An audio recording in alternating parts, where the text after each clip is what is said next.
ट्राइसामनि सिङाव जोङो जोंनि सस्त्रपारा क्लास्टारा दिनै जोङो बे गलाखौ जोङो दिनै जागायजेनबाय जोङो बे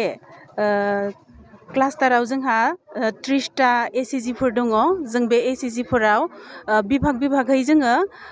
आइटेमफोरखौ खालामनो थाखाय होदों बिसोरो जोंनि बे गलायाव होफैगोन जोङो बेखौ सेल खालामगोन बेखौनो बेहाय मा जिनिसफोरखौ मोननाय जायो बेयाव जहार rice sticky rice magic rice आरो माउथ फ्रेश माने बायदि जि नांगौ मुवाफोरखौ नांगौ माने औ दानायनि लुनाय बेलायाव गामसा दख'ना बायदि जि नांगौ बेखौनो मोनगोन गासै माने सेल्फ हेल्प ग्रुपनि জি মানে মিটিংগাজে মানে জি খুবেই আনন্দিত যে আমি ইয়াত এখন বিপণী খুলিব পাৰিছোঁ অলৰেডি গুৱাহাটীত আমি 3খন খুলিছোঁ এতিয়া ডিষ্ট্ৰিক্ট লেভেলত আমি এনেকুৱা ট্ৰাইচাম বিপণী খুলিব গৈ আছোঁ আৰু ওদালগুৰি ডিষ্ট্ৰিক্টখন প্ৰথম আৰম্ভ হৈছে ওদালগুৰিত আগন্তুক দিনকেইটাত আমি আৰু 2-3খন প্লেন কৰিছোঁ দোকান খুলিবলৈ অহা মাহত চাগে আমি ভেৰগাঁৱত এখন দোকান খুলিম নামেৰি নেশ্যনেল পাৰ্কৰ ওচৰত আমাৰ কাম চলি আছে কোকৰাঝাৰতো আমি কথা বতৰা পাতি আছোঁ তেনেকৈ বেলেগ বেলেগ ডিষ্ট্ৰিক্টত আমাৰ খুব সোনকালে বিপণী খুলিম মেইন উদ্দেশ্য হৈছে এইটোৱে যে আমাৰ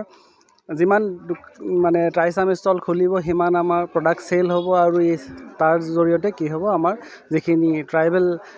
বন্ধন বেনিফিচিয়াৰী আছে তেওঁলোকৰ আৰ্থিক উন্নতি হ'ব আমি যেহেতু মানে স্কিল আপ কৰিবৰ কাৰণে কেনেধৰণে কাম কৰে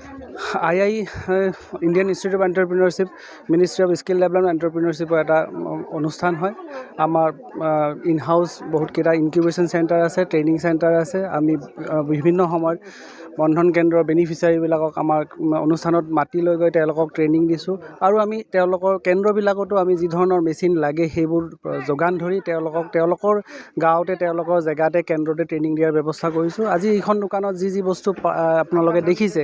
বেকেৰীৰ পৰা মানে মিঠাই নিমকিৰ পৰা আৰম্ভ কৰি হেণ্ডলুম হেণ্ডিক্ৰাফ্ট আৰু আমাৰ এগ্ৰি প্ৰডাক্ট গোটেইখিনিৰ কাৰণে ট্ৰেইনিং আমি ইয়াতে তেওঁলোকক প্ৰভাইড কৰিছোঁ আৰু তেওঁলোকৰ সেই ট্ৰেইনিং লৈ আজি এখন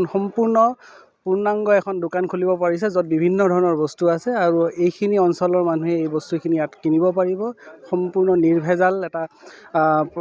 ব্ৰেণ্ড প্ৰডাক্ট আমাৰ ইয়াত মিঠাতেলৰ পৰা আৰম্ভ কৰি গুড়ৰ পৰা আৰম্ভ কৰি বিভিন্ন ধৰণৰ চাউলৰ পৰা আৰম্ভ কৰি আমাৰ যিবোৰ ট্ৰেডিশ্যনেল ড্ৰেছ মেটেৰিয়েল সেইবোৰো পায় লগতে আজি আমি মানুহখিনিক এইখিনিও শিকাইছোঁ যে তেওঁলোকে যেন হেণ্ডলুমত ডাইভাৰ্চিফাই কৰি আমাৰ কুচন কভাৰ টেবুল ৰানাৰ পৰ্দা এইবোৰো তেওঁলোকে বনাই আছে আৰু তেওঁলোকে ইয়াতে বিক্ৰী কৰিব পাৰিব বাহিৰৰ কোনোবা মানুহে আহিলে তেওঁলোকে হেণ্ডলুম প্ৰডাক্ট আমাৰ জনজাতীয় পোচাকবোৰো কিনিব পাৰিব আৰু তেওঁলোকৰ ব্যৱহৃত তেওঁলোকৰ যদি ঘৰ সজাবলৈ কিছুমান হোম ফাৰ্নিচিঙৰ বস্তু লাগে সেইবোৰো তেওঁলোকে ইয়াতে কিনিব পাৰিব আৰু বাকীখিনি বস্তুটো আপোনালোকে দেখিছে গতিকে আগন্তুক দিনত আমি আৰু এনেকুৱা ধৰণৰ বিপণী অসমৰ চুকে কোণে সিঁচৰিত কৰি বনাম আমাৰ উদ্দেশ্য ট্ৰাইচাম ব্ৰেণ্ডটো পপুলাৰ হওক মানুহে আঁকোৱালি লওক আৰু অসমৰ মানুহে যিমান ইয়াক মৰম কৰিব সিমানে আমাৰ এই অসমৰ জনজাতিসকলৰ আৰ্থিকভাৱে উন্নতি হ'ব बियो जोंनि भारत सरकारनि मानगोनां प्रधानमन्त्रि बिथांनि मोनसे स्किम बियो बन्धन स्किम आरो बेख्रुइ आसामाव थानाय जेसेबांखि ट्राइबेलफोर आरो बे ट्राइबेलफोरनिनो गाननाय जोमनाय जानाय फिथाइ सामथाइ गासैबो बेफोरखौ लानानै मोनसे ब्रेन्ड बेबायदि बानायनाय जादों आरो बेनो जाहैबाय ट्राइ आसाम होनना बुंदों द्याट मिन्स दा ट्राइबेल अफ आसाम दा बेवहाय जोंनि बर'फोरनि फिथाफोर बानायनाय जोङो बर'फ्रा मोजां फिथा बेबायदि बानायनो रोङो आरो बेबायदि फिथाफोरखौनो दिनै लावदुम फिथानि खोथाखौनो बुं जोंनि बर'फ्रा आसलतेबा जोंनि ट्राइबेलफ्रा मार्केटिं खालामनो मोनाखै जों जुदि गुवाहाटि सहराव थांना नायो अबेबा फ्लाइअभारनि सिङाव बै फिथाखौनो आसलते सोरबा सुबुंफोरासो बिजनेस खालामगासिनो खिन्थु बे फिथाफोराथ' जोंनिनो आसि फिथा एंख्रं फिथा बायदि रोखोम फिथा दा बे फिथाफोरखौनो आरो बेजों लोगोसे जोंनि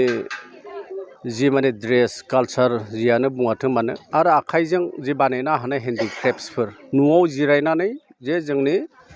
बिमा माहारि बिथांमोना जाहाथे रां रुफा खामायनो हायो आरो बेखौनो वुमेन एम्पावारमेन्टनि दारै आरो जि स्किम बे स्किमनि दारै मोनसे रां रुफा खामायनायनि जि बेबस्था आरो बेखौनो नोजोर बोनानै दिनै सस्त्रपारा हालामाव ट्राइ आसामनि मोनसे अफिस एबा गला दिनै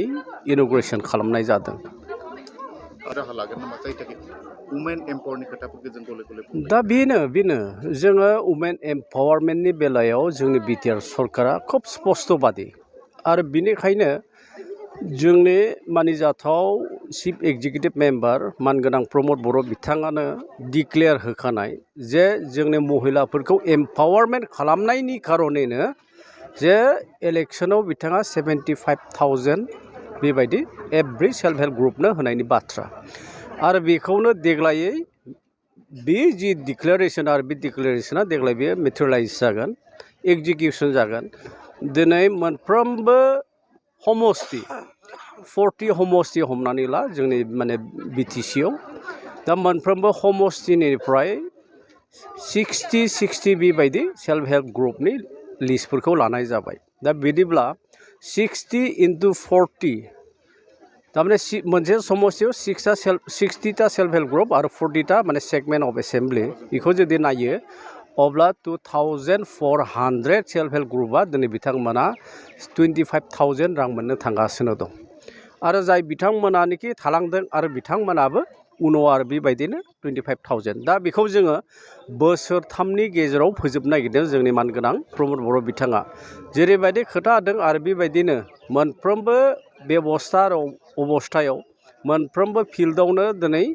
जोंनि प्रमद बर' बिथाङा जौगानायनि लामाथिं दिनै खामानि मावगासिनो दं बेखौ जोंनो नुनो मोनदों। दा सेल्फ हेल्प ग्रुपनि जि मा होनना बुङो खामानि दामानि बेलायाव दिनै पान्चायती एन्ड रुरेल डेभेलपमेन्टनि आन्दाराव SRLM अनेक बेबायदि थारमाने स्किम्सफोरा फैयो। दा बिनिनो क्लास्टार फेडारेसन बेबायदिनो दं बिथांमोना आरो बिथांमोनाबो जथेस्थ' खामानि दामानि बेबायदि मावगासिनो जायनि जाहोनाव दिनै जौगानाय फैदों आरो बिनिखायनो सेल्फ हेल्प ग्रुप बिथांमोननो जे जों जे रां होगोन आरो बे रांखौ सथिक खामानियाव जाहाथे बिथांमोना बेबहार खालामो आरो बिथांमोननि थांना थानायनि फेमिलिनि थांना थानायनि गावसोरनि न'खरनि थांना थानायनि ओनसोलनि जौगानायनि खामानिखौ जाहाथे खुब